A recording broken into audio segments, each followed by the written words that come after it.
Oh, there we are. All right. Very good. All right, so today we are going to be talking about Daniel chapter 5. If you want to start turning that direction, I'd invite you to do that. We're talking about Daniel being incorruptible. And I want to start off here. I remember this was probably back in, I didn't look up what movie this was, but I remember watching this movie. And I remember it was like early 2000s, and I remember Denzel Washington, because I never forget Denzel Washington. And it's a movie where he has a child that's sick, and he doesn't have the funds to pay for the health care that they need. What was it? Dear John. John Q. Okay, there you go. John something. We got teamwork.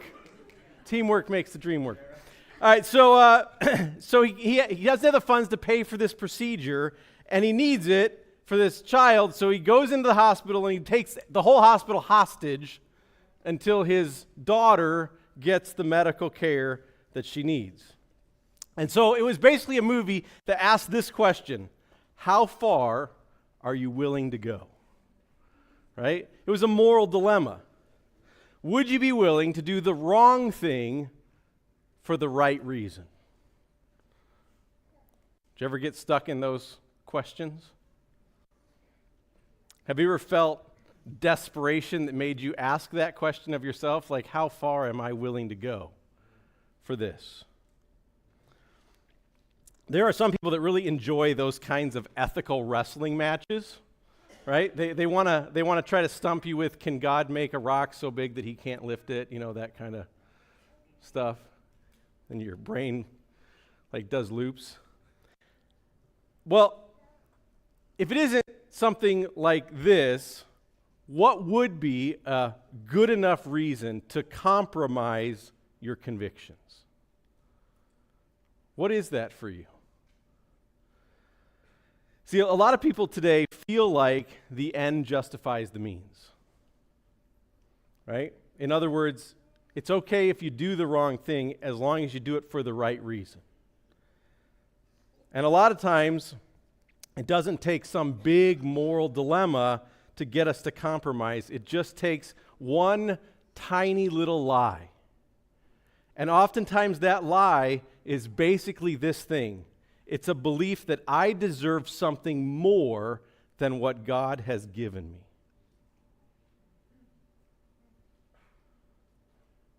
And that's enough to mess us all up.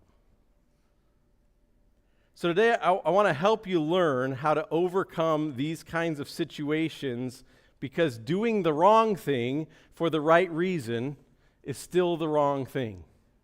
That's the reality. It's still the wrong thing. And a lot of time has elapsed since we last encountered Daniel and his friends. In fact, it's been approximately 50 years, even though you only move forward 2 chapters. And that puts Daniel in approximately the 70-year-old age group, right? So today, by today's standard, he's winding down, except he's not winding down. And Daniel has seen some crazy stuff in his lifetime, and naturally, there's been changes that have happened, and one of those changes, there's a new king in Babylon. And the new king is in the mood to party. And that's what we see start to happen as we jump into Daniel chapter 5 today. Daniel chapter 5, verse 1 through 31.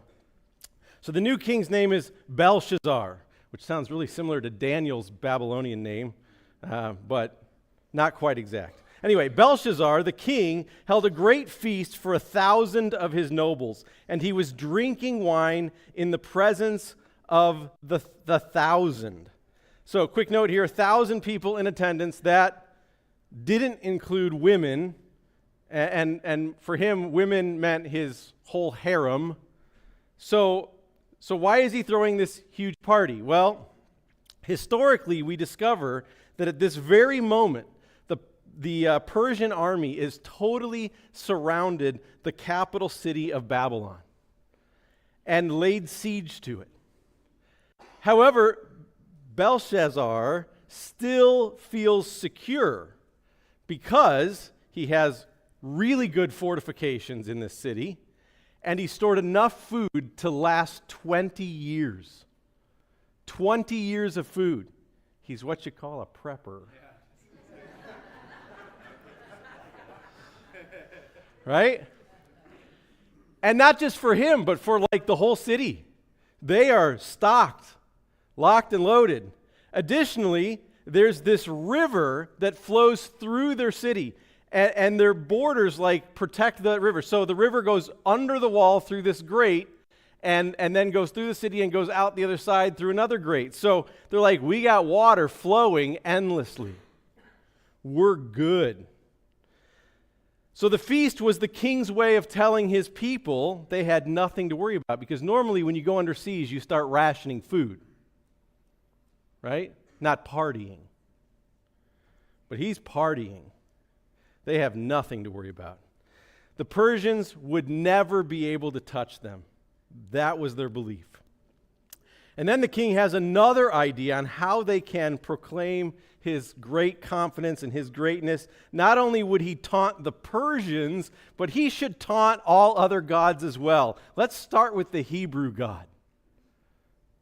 Probably because the wine is flowing freely, and when that happens, often bad decisions keep coming, right? And that's the way it goes. One decision, bad decision leads to another bad decision, and this is where we get to verse 2. Then Belshazzar tasted the wine, and he gave orders to bring the gold and silver vessels which Nebuchadnezzar, his father, had taken out of the temple which was in Jerusalem, so that the king and his nobles, his wives, and his concubines might drink from them.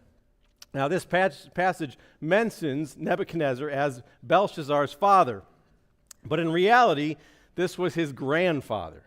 And you go, well, why would it say father? Well, that was a common biblical practice to refer to any male predecessor as a father, right? So that's why we hear all generations of Israel refer to Abraham as their father, our father Abraham, right? So it's any generation back would be considered your father. So this is not his this is not his birth father. Let's put it that way. It's his grandfather. So that's what's happening. And we also see that when all generations of Jews are calling Abraham father. So the literal father of Belshazzar was actually, I got to figure out how to say this, Nabonidus. We'll say it like that, Nabonidus. And he seems to have still been alive. Okay, we'll explore that in a little bit. But he had worked hard to establish and strengthen idol worship in Babylon. Like he had really built up the idol worship enterprise.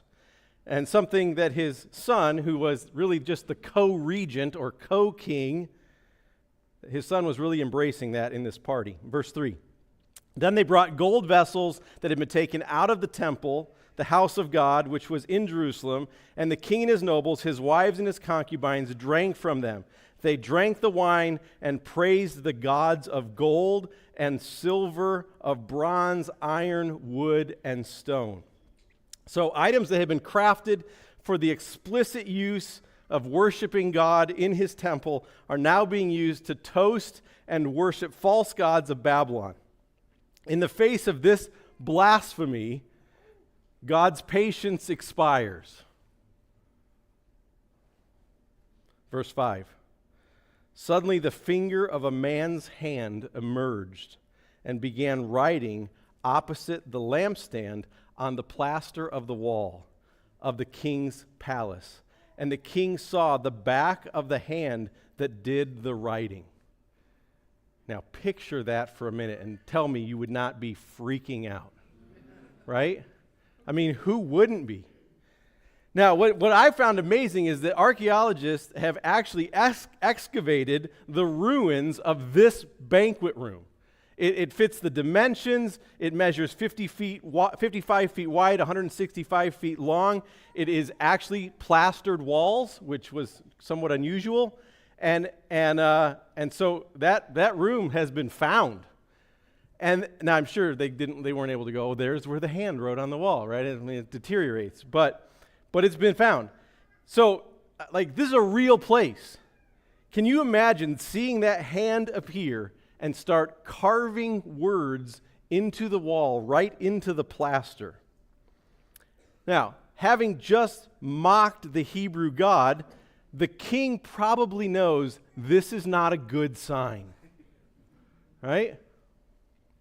Verse 6, the king's face grew pale, and his thoughts alarmed him, and his hip joints went slack, and his knees began knocking together.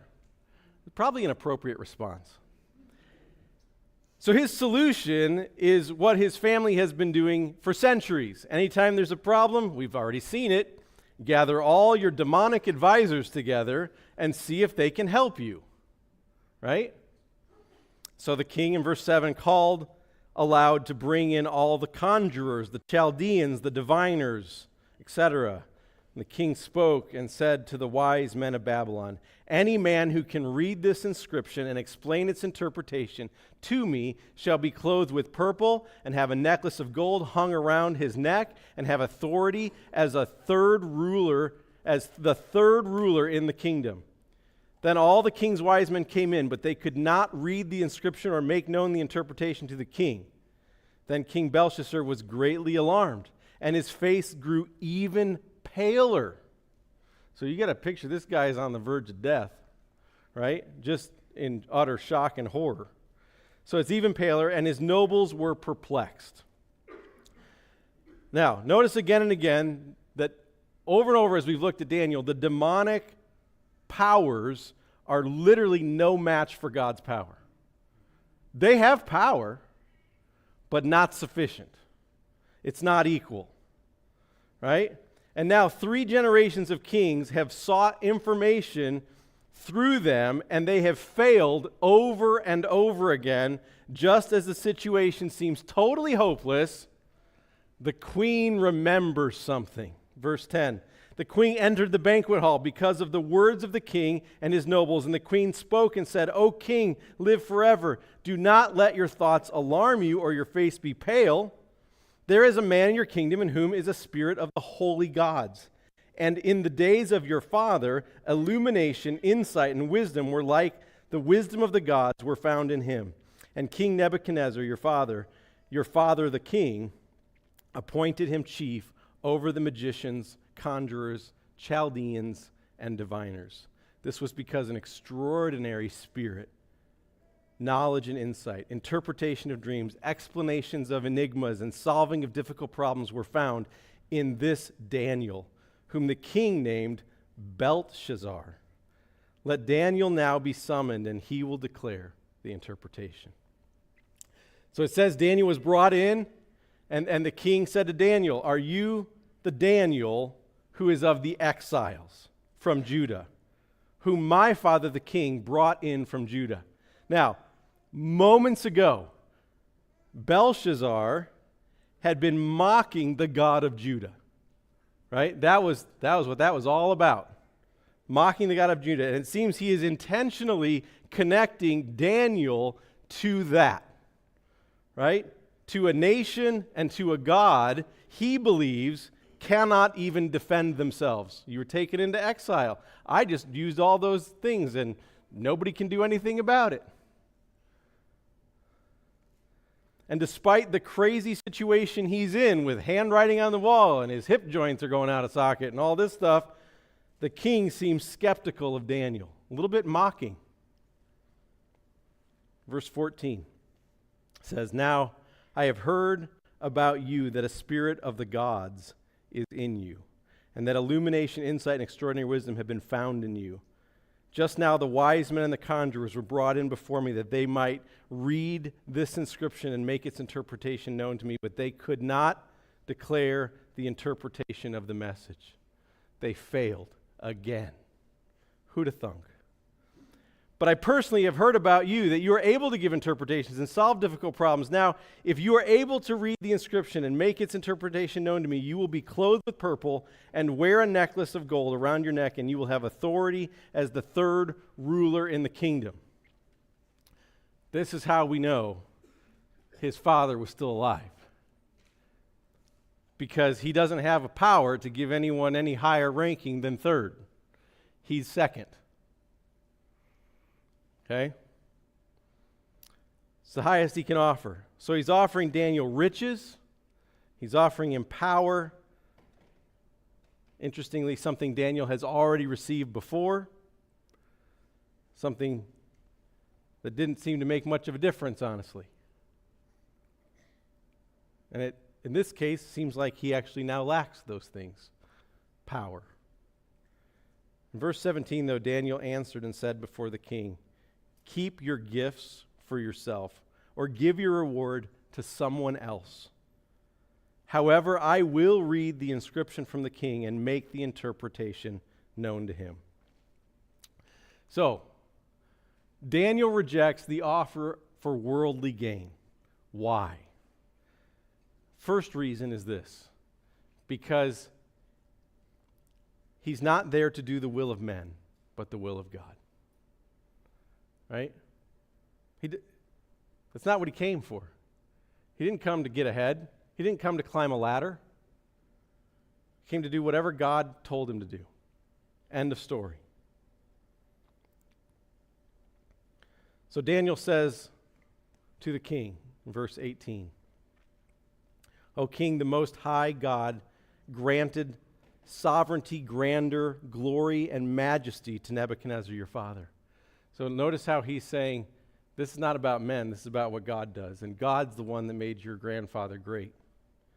"Because of the grandeur which he bestowed upon him, all the peoples, nations, and men of every language feared and trembled before him. Whomever he wished, he killed, and whomever he wished, he spared alive, and whomever he wished, he elevated, and whoever he wished, he humbled. But when his heart was lifted up and his spirit became so proud that he behaved arrogantly, he was disposed from his royal throne, and his glory was taken from him." His backstory is crazy, and Daniel reminds this new king what had happened to his grandfather. In verse 21, and you can read it if you want to go back later to chapter 4, it's way more detail, but Daniel sums it up like this: "He was driven away from mankind, and his heart was made like that of beast, and his dwelling place was with the wild donkeys, and he was given grass to eat like cattle, and his body was drenched with the dew of heaven until he recognized that the Most High God is ruler over the realm of mankind, and that he sets over it whoever he wishes." So, God lifted Nebuchadnezzar up and made him successful. It appears as though Nebuchadnezzar could do whatever he wanted. No one was stopping him. But that was not true. When he became arrogant, God humbled him severely.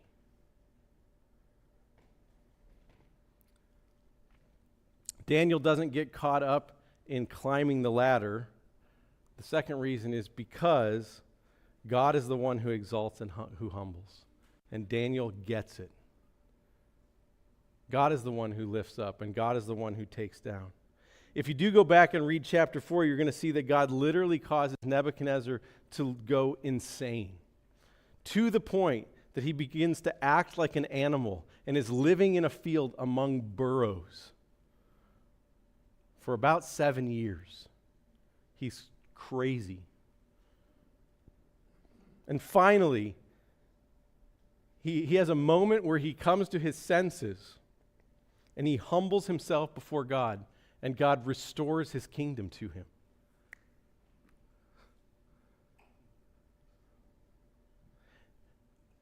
If you don't think God's in charge, you got another thing coming.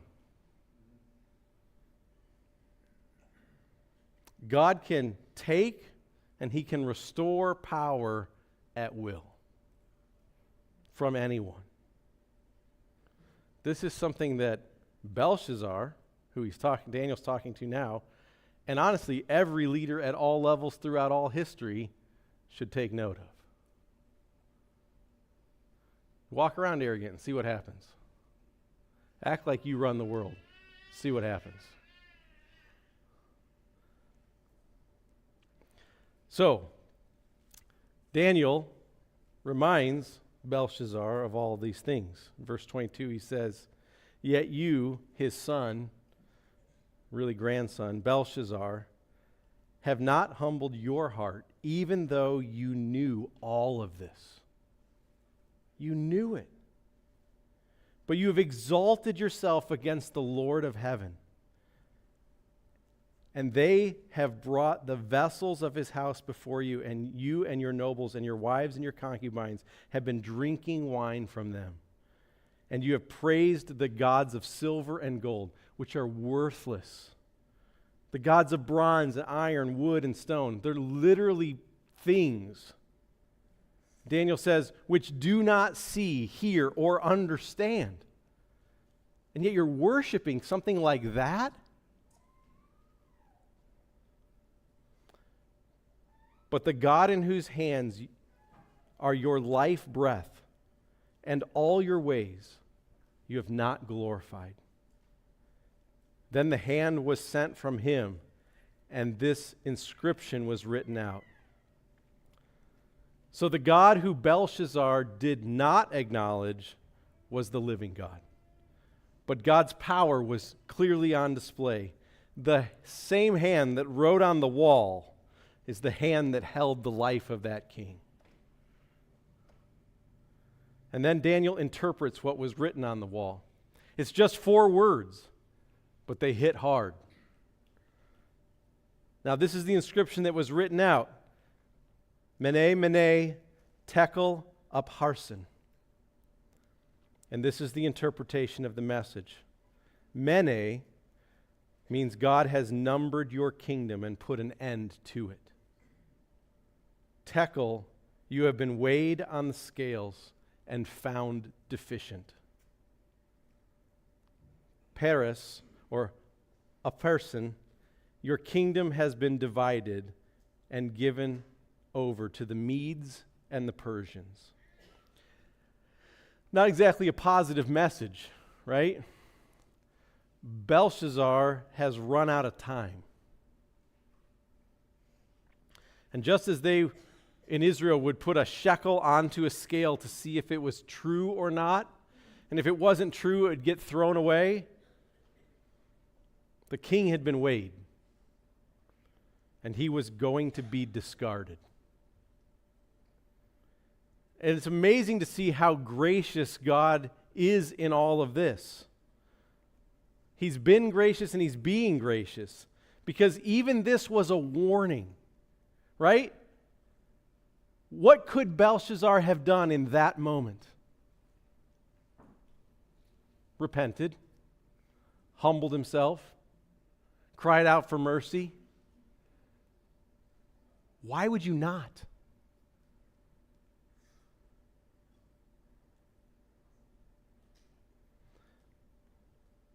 The reality is no one knows how much time they have. This moment was the warning for Belshazzar. This moment could be your warning.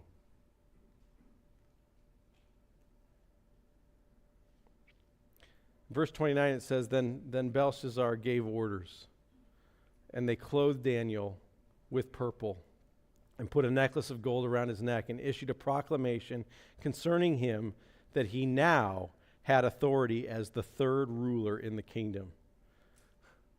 Short-lived, though. Look at verse 30. That same night, Belshazzar, the Chaldean king, was slain. Like, woo! Well, that was over. Right? And it says the next king was Darius the Mede, received the kingdom at about the age of 62. So, Belshazzar was most certainly killed by the invading Persian forces. That's what happened.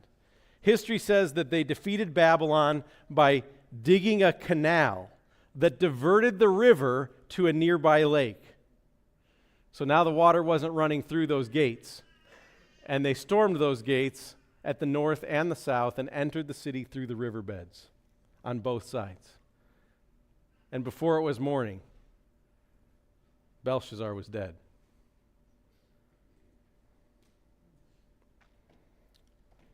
This took place exactly as the prophet Isaiah had prophesied that it would on October 12th, 539 BC. That's precision. Precision. Incredible. And all of this raises the question. What good is it to be the third most powerful person in a failed kingdom? It's a good thing Daniel didn't get too excited about that gift. It's pointless. In fact, if word had gotten out that he was number 3, he probably wouldn't have made it through the morning either. Right? That could have been a death sentence. But God protected Daniel. So, how can we be counterculture in light of this? How can we be incorruptible? We are corruptible when we want something badly enough that we are willing to compromise to get it. Right? That's like the definition of corruptible. If you want something bad enough that you'll compromise to get it, you're corruptible. That could be money. It could be power. It could be relationship. It could be health. It could be freedom. All of these things are of this world. Right? They don't really go to heaven. Those things can be a blessing for sure, but we cannot love them more than God. Then they become an idol. Then we become willing to compromise to get them.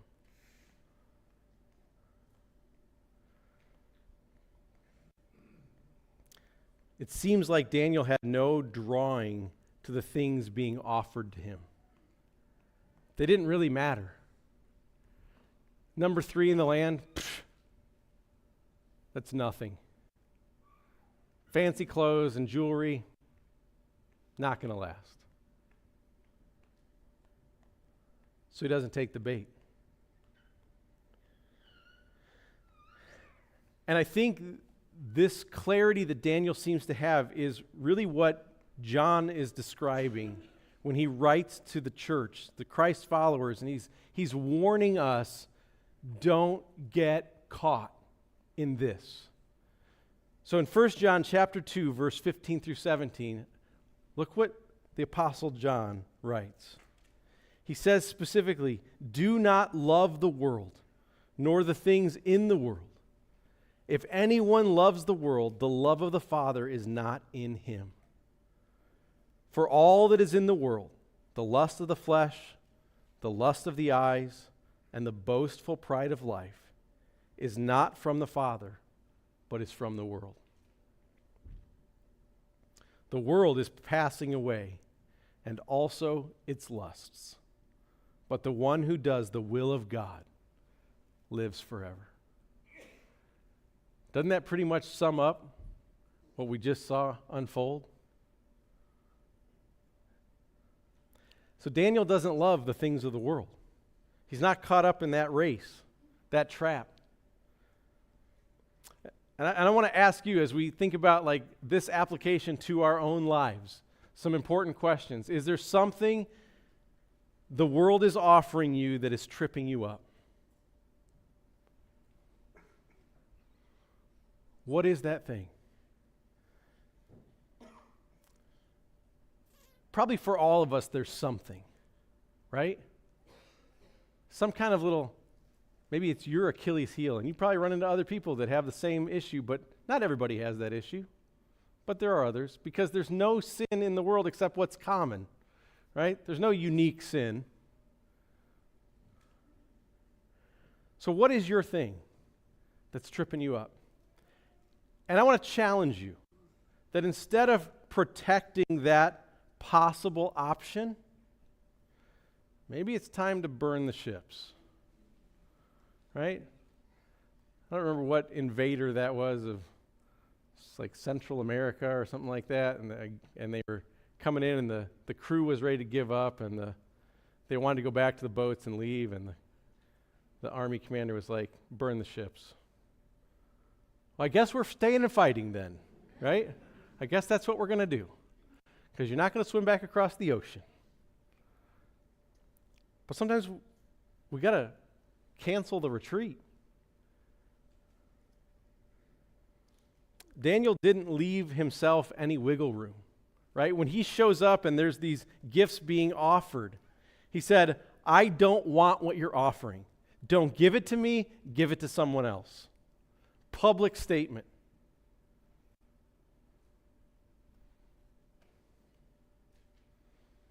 When we publicly denounce something, I'm not saying like you have to post it on social media necessarily, but to say it to trusted friends, I need to get away from this.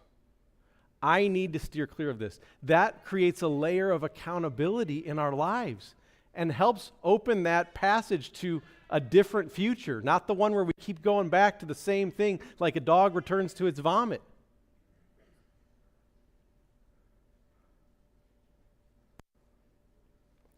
So are you leaving yourself wiggle room to cultivate a temptation?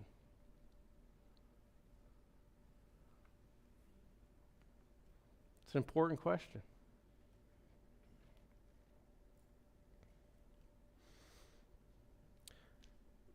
Part of what Daniel does that I think could help a lot of us as we wrestle with these things is we see where Daniel's joy comes from.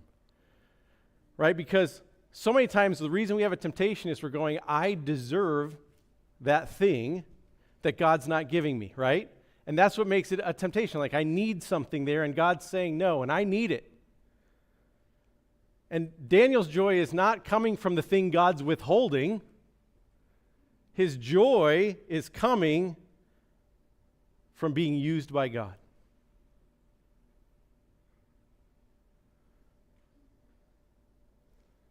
Not being recognized by men, not having it all.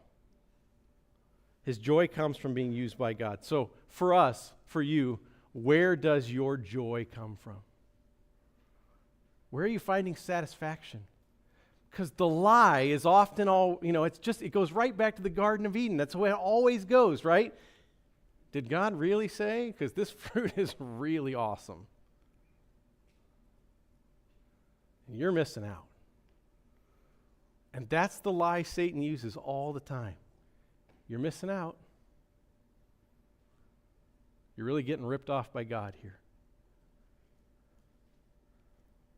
And instead, Daniel is going, no, the greatest joy I could ever have is being used by God to do exactly what he calls me to do wherever he calls me to do it. And if that means that I get to go and confront a king that could kill me, awesomeness. I'm in.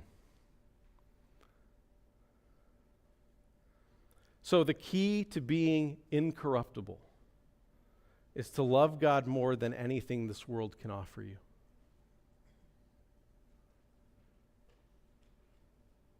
It's the song we sang. If I got Jesus, I got it all. Right?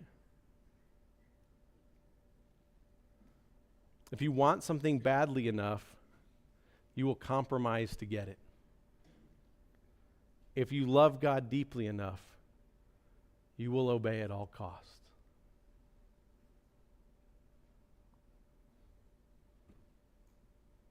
It's just the way it is. And if you do that, you're not only incorruptible, you will be unstoppable. Right? Because there's no way to get you off track. You're just obsessed with following Jesus. Pretty hard to stop that. Can't take that person's life. They've already surrendered it. It's pretty counterculture. Yeah. But possible. Lord God, you know the wrestling match that is happening inside of us right now. As so many times, there's those little things that we know have to get surrendered, and yet we want to cling to them. Somehow we believe that we need this opportunity, or we need this little soothing technique, or we need this whatever. But if it's not something you've given us, then it's not what we need.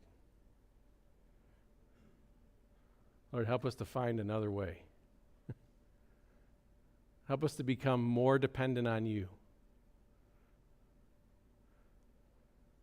Because every time we grab a hold of sin, it messes us up worse. Pretty soon we've built a pattern of destruction. And you're inviting us into a pattern of life where we are totally dependent on you. And you're filling us up,